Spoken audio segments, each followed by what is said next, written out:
Welcome to I Love This Thing So Fricking Much, a podcast about passion. My name is Sophie Katz, and today I am joined by Amy, a foodie, a feminist, and a fun fact fanatic. Welcome to the show, Amy. Hi, Sophie. Thank you so much for having me. I'm excited to be here. Well, thanks for being here. So here's how this works. Amy will have 3 minutes to talk about something that she loves. This can be a person, place, thing, concept, activity, anything she wants. Our only requirement is that she loves it wholeheartedly and wants to tell us why. Are you ready, Amy? I think so. All right. Got my timer here. Now, what do you love so freaking much? I love the Eurovision Song Contest. So for those of you who don't know what it is, never heard of it, think the Olympics plus American Idol plus the Super Bowl halftime show, kind of all rolled up into one thing. So each competing country within the European Broadcasting Union selects a musician or a band to represent them with a performance of an original song that lasts no more than 3 minutes. There must be no more than 6 people on stage per act, and that includes musicians, backup singers, as well as dancers. And then once all of the acts have performed, a vote takes place to select a winner. And that's decided upon by a jury consisting of music industry professionals, critics, as well as a few members of the public. And then a second set of votes comes from the general public via SMS texting, as well as the Eurovision app. This event has been held annually every year since 1956, with the exception of 2020 because of the pandemic. It began out of a desire to promote cooperation between European countries following World War II. Famous people who have participated in and gained global fame because of the Eurovision Song Contest include Celine Dion, Julio Iglesias, Olivia Newton-John, and ABBA, who ABBA actually won the 1974 contest. I love Eurovision for a number of reasons. First of all, the production quality is unbelievable. It's amazing to watch so many lesser known musicians get a chance to basically be Beyonce for 3 minutes on a global stage. Also, the vast majority of songs are total bops that I will happily stream constantly. There's a ton of diversity and culture. Lots of the acts sing in their native languages, and the performances and costumes also pay tribute to their country. LGBTQIA plus community is also celebrated. In fact, one of the most popular winners in history was Conchita Wurst, who is the drag persona of an openly gay man named Thomas Neuwirth of Austria. There's a ton of kitsch and humor that goes into some of the performances. One of my favorite performers from this year was a group called Subwoofer, who performed a song called Give That Wolf a Banana. They dressed all of their public appearances have been in masks that hide their identity. And it's widely believed speculated that they are famous boy band performers from the 1990s. There's also a ton of drama that kind of goes along with the contest as well. Sometimes acts have been known to do PR stunts to try and get more votes from the general public. There's also sometimes... Go ahead and finish your thought. Yes. Often sometimes political situations will also impact the voting as well. For instance, the Ukraine-Russia thing from last year, that impacted the voting as well. But yeah, it's so much fun. Sounds fun. Thank you so much for telling us about Eurovision today. Yeah. Oh, thank you for listening. So how did you first get into Eurovision? When did you first learn about it?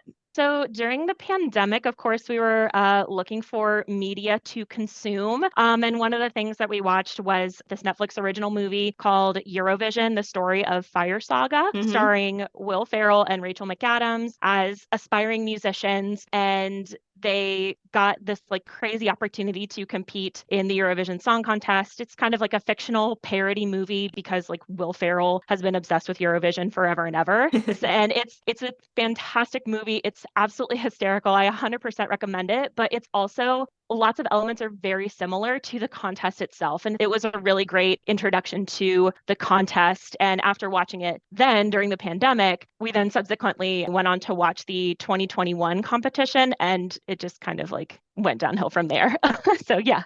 So of all of the Eurovision performances that you've watched so far, do any particular songs or performances stand out as your favorites? Oh my gosh. I've only been watching for a couple of years. I'm still just kind of a baby in this sort of obsession of mine. But there was a performance in the 2021 contest by a performer named Leslie Roy. She represented Ireland, and her performance was incredible. The sets, she performed in front of very tiny sets. So there was a lot of camera work, like really creative camera work that made her look like she was like running around the world. Hmm. The song itself was called Maps. So it was kind of a like a love letter to the world. And the song itself was fire. It's so good. But for whatever reason, she didn't make it past the semifinals. Like it didn't go to the finals. And I'm mad about it still today. So that was one of my favorites. And then my other favorite song was from the Ukraine's performance in 2021. The song was called Shum. The group was named Goa. And it's this really like a tribal, but also dance club song that has a lot of energy that builds up in the song. And it's a song that I could see a spin instructor doing, I don't know, a class to. I've never been to spin class, but I could totally see a spin instructor like using this in class to kind of like build the energy up in their group. It's that song is fire. It is so good. And the performance itself was really cool and creative. And the song itself is kind of an homage to their elder tribes who would sort of like dance in nature to bring about the coming of spring. It's such a good song. It's so much fun.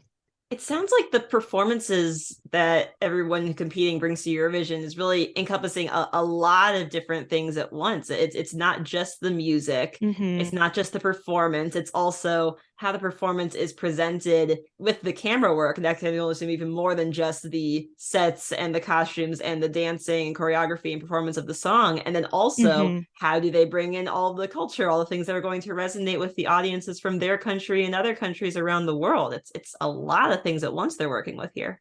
Very much so, very much so. Especially this past year with Ukraine's song. Their song, of course, I think I mentioned earlier, subsequently won. But Ukraine's song this year was a song called Stefania, and it was basically a love letter to the mothers, just mothers in general, but particularly their mothers, like the artist's mothers, and also love for their mother country of Ukraine. And it was really heartening to see their group win because of everything that Ukraine has gone through these last couple of years. It was really, really nice to see the European countries come together and uplift and support Ukrainian performers in solidarity. And also, their song was awesome. Like, it was absolute fire. You mentioned before that it's not just the judges voting, it's also the public voting. So public opinion is going to be a factor here. Absolutely. And oftentimes in history, you'll see where the juries, when they vote, they often will favor one artist over another. But then when the public votes are counted, it completely changes the whole trajectory of who was once winning and who is now winning. So Mm. anything can happen. The drama is incredible. It's so fun. Yeah, it'd be very hard to like game that system because if it's a standard panel of judges from year to year, you probably figure out eventually what kind of shows do well. But Hmm. when it's just what do the public want on top of that, how do you please everybody? Exactly. Exactly. Yeah, there really is something for everybody when it comes to Eurovision. Is there anything that you don't like about Eurovision? And if so, how do you handle that?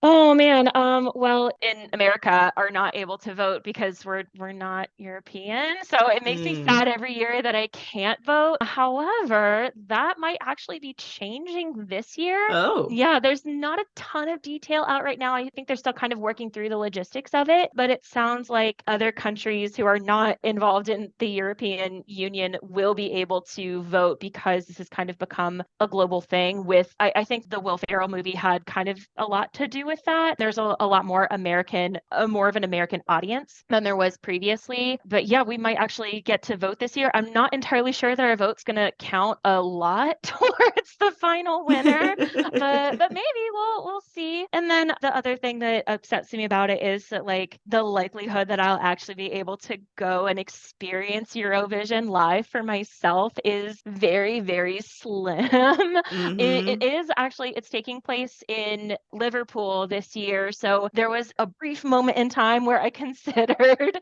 going over there and like trying to be there for it. I casually was looking at like Airbnb costs for the week that it's going to be there, and it was like people were charging like $1,200 a night for a room, and I'm like, that's not gonna happen. So I don't know, maybe, but I guess it'll be just a dream of mine for now. Amy, thank you so much for telling us about something you love today. Thank you so much for letting me and giving me the space to do so. This was so much fun, Sophie. It's a lot of fun for me too. And thank you, our listeners, for tuning in today. If you have something you love so freaking much you want to tell me all about it, consider this your invitation to join the show. I Love This Thing So Freaking Much is a production of Through the Window Media. This episode was directed and edited by Sophie A. Katz. You can find us at Through the Window on Twitter, Facebook, Instagram, or Tumblr. That is THROU the Window at all the social media sites. Be good to yourself, be kind to each other, and you'll hear from us again soon.